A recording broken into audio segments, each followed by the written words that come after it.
This church year, from July 23rd through June 24th, has 5 fifth Sundays. That might not mean much to most of you, but to ministers it definitely does. Usually there are 4, but June 30th squeaks in, thanks to next year being a leap year. Fifth Sundays can be a challenge, so last year I had a brilliant idea. I would do pulpit swaps on fifth Sundays. That started well, swapping virtual pulpits with the Reverend Jamie Dingus on July 30th, but then I ran into difficulty. My colleagues all had plans for October 29th, given that it was just 2 days before Halloween, and the fifth Sunday in December is New Year's Eve, and the fifth Sunday in March is my mother's 80th birthday, and I'm planning to be in England. So in August, when I visited my home congregation, the Unitarian Society of Hartford in Connecticut, and their minister, the Reverend Bob Janice Dillon, invited me to preach there sometime, I realized it was an opportunity to redeem part of my plan for fifth Sundays. We usually go up to Connecticut after Christmas to spend the week with my mother-in-law, so I suggested to Bob that we swap pulpits on New Year's Eve, and he agreed. Now, I was a member at the Unitarian Society of Hartford for about 6 years, during which I was involved in almost every aspect of church life. I sang in the choir. I served on and chaired various committees. I facilitated their version of fellowship circles. I worked with the youth group. I led programs. I helped organize trainings, and I preached from time to time. I've shared before how it was for some of these that I first went there and then became a member, but that's not really what kept me engaged as a member. And it's not even what kept me engaged, it's who, because it was the other members. It was the people who'd been there for decades, as well as the people who were newer like me. It was the elders who had so much hard-won wisdom to share, and the parents who were figuring out how to raise children in an ever more complicated world, and the youth who shared both their questions and their imaginations. It was the people in the choir who helped one another to be better singers, and the people on the Justice Committee who began every meeting with an amazing potluck. It was the members who invited me to Christmas dinners and Passover seders, and the youth who bought me a new bicycle after my old bike was stolen. I had gone there, I had joined, thinking that what matters in religious community are the church programs, what we do together. I slowly came to realize that what really matters, though, are the church relationships, who we are together. When I was there 3 months ago, seeing so many beloved faces, it wasn't anything we'd done 20 years before that mattered. And when I'm there again on New Year's Eve, what will matter is that I'm with, in the words of the Reverend Richard Fuchs, friends and loved ones I did not earn and cannot buy, part of a gathered company that welcomes us as we are from wherever we have come. This is the call of religious community that we're exploring this morning, but for now, let's sing. When someone joins this congregation as a member, we ask them to commit their time, talent, and treasure in support of the UUFP. These are known as the 3 T's: time, talent, treasure, and they are common expectations of membership in almost any religious community. For the congregation to thrive and flourish, it's up to those of us who are members to make that happen by sharing our efforts, our skills, and our money so that it can happen. In other words, we expect our members to share of themselves by giving of their 3 T's. Almost everywhere you look in church life, you can see this happening. This morning, for example, we had our greeters and ushers giving of their time in order to welcome everyone and help you feel at home. We have Marcy and Jeffrey giving of their talent in order to bring the joy of music and the communion of singing to the service. and we gave of our treasure during the offering, our pledges to fund the congregation, and our donations to our Share the Basket partner, not to mention the incredibly generous gift we've recently received for the new piano and soon a redesigned website. In other words, we expect our members, we expect ourselves to share of ourselves, our efforts, our skills, and our money, because that's what it takes to run a congregation. However, there's also something we need to share to be a congregation. We need to share ourselves too. Let me give you some examples of what I mean by that. Whenever we hold a memorial service, when we gather to celebrate the life of a member or a close family of a member, there will be some people who come not because they were particularly close to the deceased or even knew the deceased, but because they want to support those who are grieving, because they know it's important to be part of honoring their loved one. Such members who come to a memorial service are not sharing of themselves. It's not about their time, talent, or treasure. Rather, they are sharing themselves by being present to and for other members. We have some members who make it a point of talking to newcomers, not because they are on duty as greeters or ushers, but simply to help them feel comfortable here. We have some members who, when they meet somebody new here, invite them to coffee or even a meal to get to know them better. We have some members who let others know that they're going to see a movie or a play or visit a museum or an exhibit, and they ask if others want to go with them. We have some members who, when they can't get here in person, will send a message or an email to someone with something that they think will be interesting, to stay in touch. These are not about sharing what we have. They're about sharing who we are.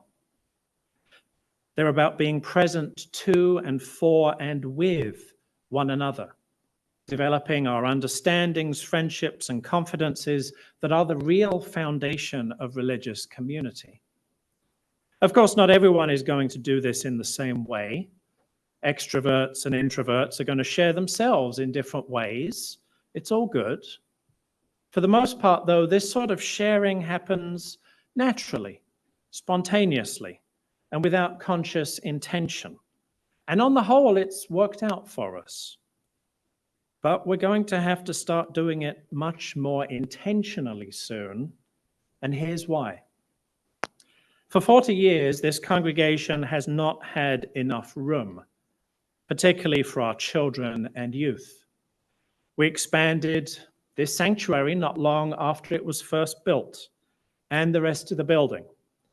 We added services. We bought the office building on the corner.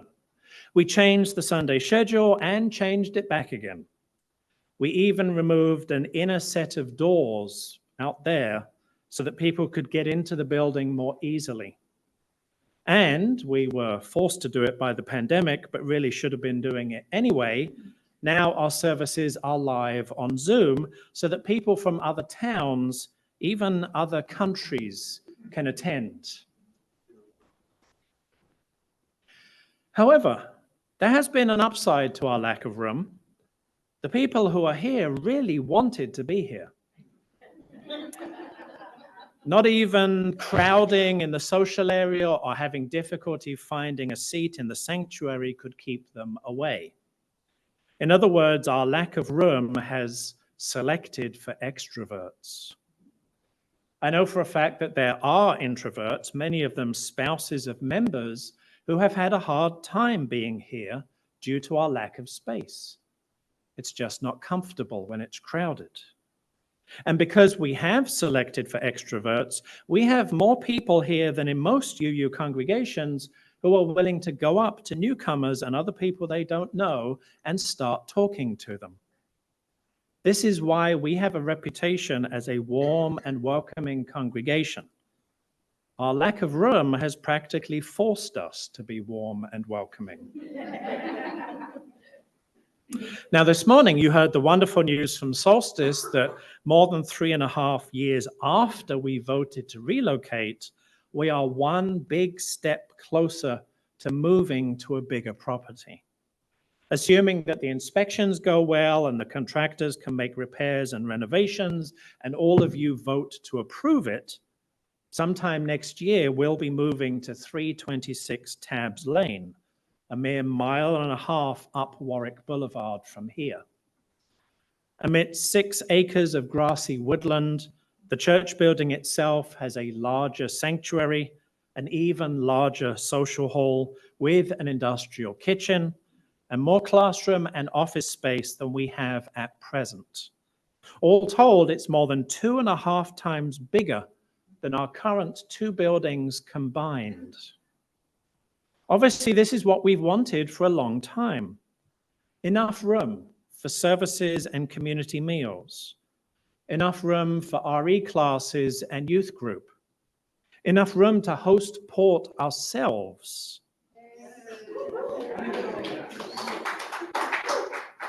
And enough outdoor space for picnics and earth-centered rituals, for a playground and a labyrinth.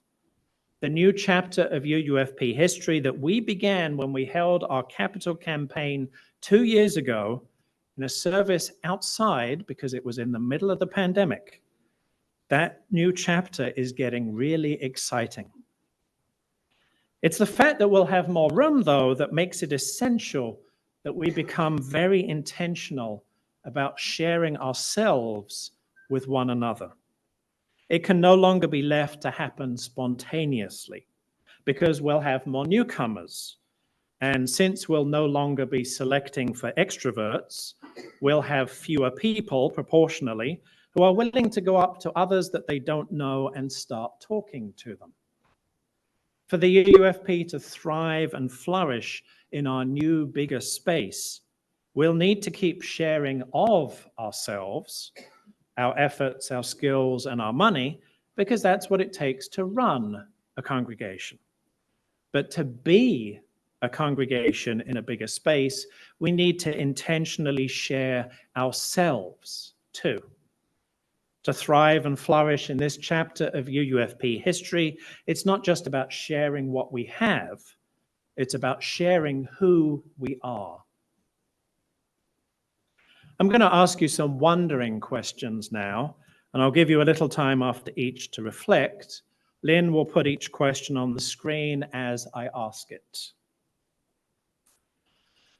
I wonder how you are grateful for gifts of being from sources beyond ourselves.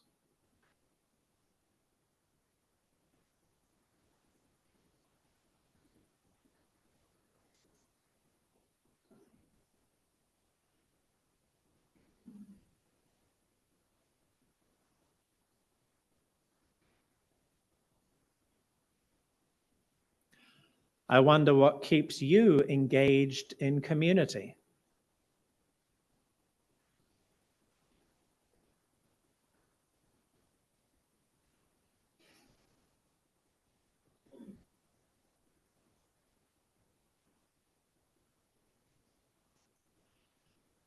I wonder what the wonderful gift of free religious community means to you.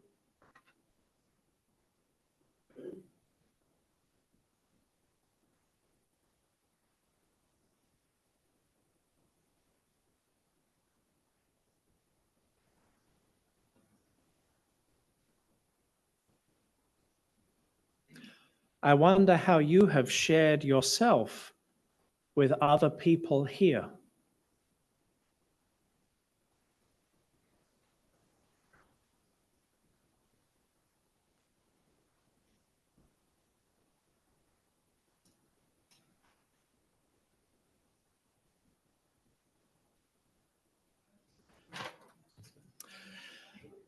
There are lots of Unitarian Universalist ideas about God, which isn't too surprising given our pluralism. Some UUs believe in an all-powerful being who not only created the universe, but continues to manage it, paying particular attention to humanity. Other UUs believe, like many of the founding fathers did, in a God who created the universe, but then left it and us to our own devices. Some UUs believe in God as a way of understanding the universe itself. Some UUs believe in God as the ground of all being, from which we emerge for a time of consciousness and then return. Some UUs don't believe in God as singular, but as a spark of the divine that dwells within each person, each life form even. And there are plenty more UU ways of thinking about God, and they're not all exclusive of one another either. That's why if anyone ever asks you if you believe in God, the standard UU response is to ask back, which one? But there's another idea of God that I hear from time to time, and that is that God is found in community, in our relationships with one another. This appeals to my imagination, particularly when I visualize the interdependent web of all existence, with stronger threads glowing more brightly, with clusters of threads glowing brighter still as life pulses through them.